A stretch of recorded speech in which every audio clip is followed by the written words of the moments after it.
So we had some fights this weekend, thanks to Tony Ferguson, Darren Till giving us some highlights, but we didn't have any UFC fights this past weekend. But there was some huge UFC news this past weekend that we need to talk about. Some major fights being announced for multiple divisions, and a lot going on and a lot to talk about and debate here. So first of all, for UFC 322, two huge fights. Jack Della Maddalena versus Islam Makhachev is official for the welterweight title. And then, big shocker, Valentina Shevchenko will fight Zhang Wei Li for the flyweight title. And for that, Zhang Wei Li will have to vacate her strawweight title. Kenzie Dern and Virna Jandiroba are going to fight for that in the pay-per-view before. But honestly, the main thing I really want to talk about with this, because I think it brings up the topic, is the UFC champ era over? I think it is. And part of that, I think, is just a practical business decision by the UFC, just because you need headliners. And right now, there's been a bit of a shortage for that. And I think you really saw that during the John Jones heavyweight champion era, just because the UFC waiting and waiting so long to strip him. And you kind of figured the whole time, if they weren't just going to do it immediately, that they'd probably do it when they need a heavyweight title fight as a main event. And now we've had that happen because Tom Aspinall is booked and John Jones is vacated. So, and even besides that, there's been a history of it lately. You know, Ilya Taporia having to vacate his featherweight title to move up. Islam Makhachev already vacated his lightweight title to move up for this fight versus JDM. And now Zhang Wei Li vacating the strawweight title to go up and fight Valentina Shevchenko. So it looks like the champ era is over. And I don't know, man. Do you agree? What do you think of all that's going on right now in the UFC world? Do I agree with the decision to strip the champion of their title if they want to fight for another, or do I agree that the era is over of double I champions? guess both of those questions are good. I was asking about the second thing you said, but honestly, both topics are worth discussing. Well, I agree that the era is finished just because um kind of in the past, like, so if we think about recent memory, uh let's go back to Adesanya going up to light heavyweight. Let's go back to you know Volk and Islam, and how Islam handled Volkanovski with ease at lightweight. um I guess in a way this might be, I don't, and then this might be kind of a reach, but that's what we turn the camera on and share our thoughts for. We'll throw whatever out there and leave it up for debate. But maybe a champion, so take away their title, and now they have this clear, fresh start in their head where, hey, it's this, I can start fresh. Like, I'm already, I don't have to fight, I don't have to fight these surging, hungry contenders that have been at this division for years now to get my title shot. Like, it's here right now. I just have to, just hit the reset button and apply everything I've been doing at this weight class to this weight class now. Whether it's moving up, so um, obviously a weight cut's not in question. That's not that tumultuous process isn't going to be there anymore. Or, if it's moving down, then you don't have to really think about, well, uh, maybe some fighters look past the guy that they're trying to beat for the next title, and it's like, they kind of just maybe have a roadmap set out in their head, like, okay, I'm going to defend this belt at this time, or however many times, and then I'm going to defend this belt at this time. And that's what the UFC is trying to eliminate, because they need as many title fights as possible, as many pay-per-view main events as possible. And so, um, on one hand, it's like, I think fans too are kind of, they the more I don't want to say it. And, I will say the more casual fan probably does enjoy the fact that there isn't an adult champ anymore, because it is gonna give new, fresher opportunities to other fighters and stuff, and they don't. A lot of fans fans are very much what have you done for me lately when it comes to MMA, and so especially UFC. So when they see a champ who kind of just has runs through everybody and just kind of beats everybody the same way, they kind of are ready to move on to the next fighter. So I've as much as the I really liked the era of just the champs that would just dominate their entire division, just like lap it, like Kamaru Usman and Alexander Volkanovski, and so much so that there is no one else to fight but somebody in a different division. Creates like a natural demand. Yeah, and then but in recent memory, it's become, and it's kind of been a talk. It's kind of been like a center of attention with how champions they'll get the belt at one division that they've worked so hard to get, and then they immediately want to fight for another belt. And if you really think about it too, a lot of the people who say that they don't end up having long title reigns at the original weight class anyway, like, and that's no shot at anybody, but like think about Bilal Muhammad, for example, like when he won the welterweight title, he was immediately talking about fighting Jaikus at 185, and then he immediately loses the belt in his first title defense. So it's like, I think the UFC on the one hand wants to just get rid of that talk. I think that you bring up a solid point too.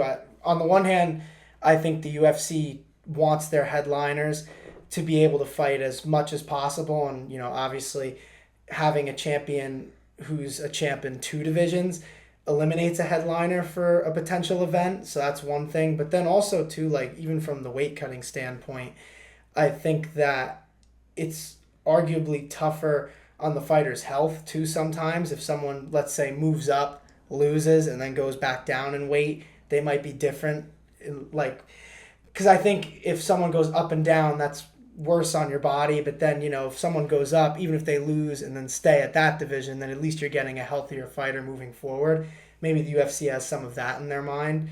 I can't really think of any for MMA off the top of my head right now, but Roy Jones Jr. is always the big example that people point to as someone who went up and then went back down and was never quite the same afterwards. So maybe they want to avoid having that problem with any big stars right now here in the UFC.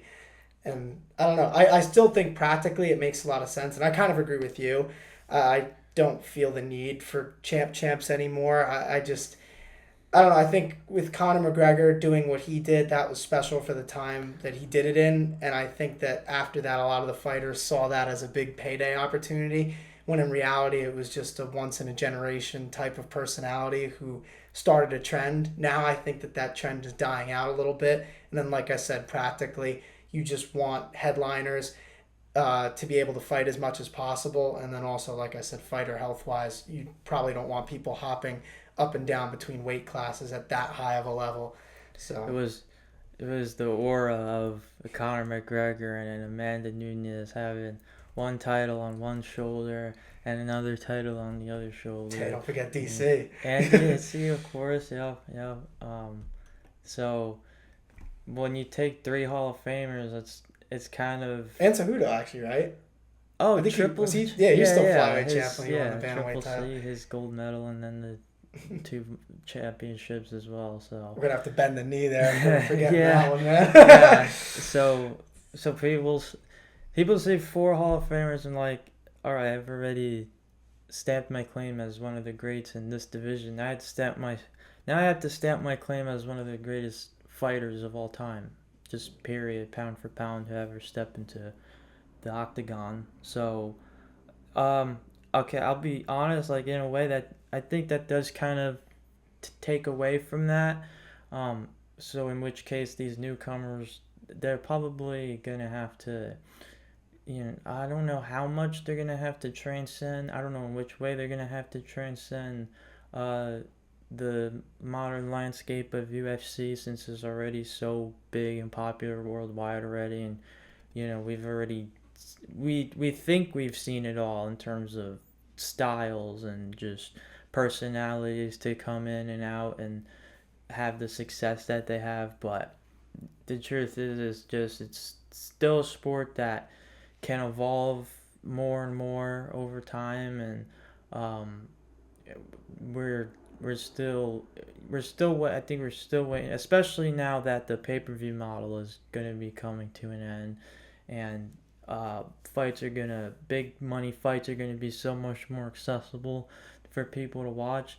I think the UFC is really going to have their eyes peeled for that next big star that's going to like carry them into the 2030s. And so the fact that they won't be able to handle two divisions at once, I think that does kind of bring that down, that like surefire path to the Hall of Fame. But still, yeah, I think what you were saying makes sense if that's how they're really looking at it, just the science part of it and keeping the fighters fresh and healthy as much as possible. So, yeah, If I did have to think about it from the other perspective, like being against this type of decision, because there are fans who don't like that the UFC isn't letting these fighters do it. But honestly, my response to that too is like JDM versus Islam Makhachev or Shevchenko versus Zhang. Like, are you any less excited about that fight just because they don't have a title? But to play devil's advocate a little bit, I do think that the UFC doesn't necessarily need a championship fight at the top of every pay-per-view. I think UFC 318 kind of proved that you could have a fight between two big stars without an actual UFC title on the line, and fans will still gravitate towards it. I mean, they did that countless times in the old days when they were still, starting off with the Ultimate Fighter and they were only having like a few events per year. So it's not like it can't be done, but that would also require them to market their stars a little better than they've been marketing them. But that's a conversation for another day. What's up, guys? Sorry to interrupt the podcast real quick, but we have a message for you guys. If you enjoy the Her Handbook's content, you want to see more, consider subscribing to the channel, leaving a like on the videos, all sorts of fight content as much as possible, podcasts, interviews, vlogs. We have it all over here, so thank you, appreciate it. We appreciate you, and like he said, please subscribe. And now, back to the show. See, and that becomes harder if you don't have somebody who stands out so much that they're carrying two titles at the same time. So because right now, like when it comes to fighters who aren't champions who could headline a pay-per-view, I think Conor McGregor is really the only person right now who still would. And guys like Max Holloway and Dustin Poirier, Dustin Poirier is retired now, and Max Holloway is still aiming for a title. So it's not going to happen as often as it used to. But I think that they could do it more. They would just have to develop more stars. Like, you have stars in the divisions that aren't champions. Like, I mean, I didn't even think O'Malley. Like, I didn't even think about certain fighters that have held two different titles before other already great fighters, great well-known fighters have even held one title. So I mean, it's just like Uriah Faber, for instance. There's such a he long ran into laundry Cruz list. a couple too many times. Yeah, there's such a long laundry list of still great fighters with all the makings to be one of the greatest ever that never got that real taste of undisputed glory. So, well, I mean, we have two fighters who are going to. So I guess that does give maybe those kinds of fighters a better chance of that. I don't know though, because I mean, when you look at Uriah Faber though, like that's another guy who was a big star who the UFC marketed really well, and it was before that ESPN era really took off, and like I just don't think we see that as much anymore. A lot of the fighters that are really marketable nowadays tend to market themselves, like Sean O'Malley, Sean Strickland, Israel Adesanya, Alex Pereira. Like, those people have really made their own way, whether it be inside or outside the cage. And I think that if the UFC could get more fighters who are like that, while also still building fighters like in the way that they used to be really great at, then I think you could get away with maybe having a few more, non-title fight pay-per-view headliners. Well, won't be pay-per-view headliners in the Paramount era, but you get my point. I don't know. I would love to see it because I think that getting back to that would actually excite a lot of fans, because who wouldn't want to see like a big 5-round fight between two top contenders? Like, but I guess the argument for that is like you could put it on a fight night, but I don't know. I think if you build a big enough star, people will want to be excited for it. That well, uh, part of part of what makes this part of what makes this change another an added positive. If this was ever a thought at all, it won't be at all anymore. And so, better to be safe than sorry. But if a double champ ever went into a fight defending one belt and kind of just didn't put as much heart into that camp and in the fight itself because they've already got another belt that they can hold on to and defend it, and try to defend as much as possible. Like now you don't have to worry about that because well you only have one belt to focus on and give I your feel all like that into. wouldn't be likely just because it's still a fist fight at the end of the day. I don't think there's anyone who's not motivated, even if they have another title. I mean, I get maybe pushing the extra bit harder, but I don't know. I think that it's mainly the Well, for practical. boxing I know that definitely is not. But Well, for boxers MMA, are a I little, guess. those headliners in boxing, they're getting like life changing money from one fight.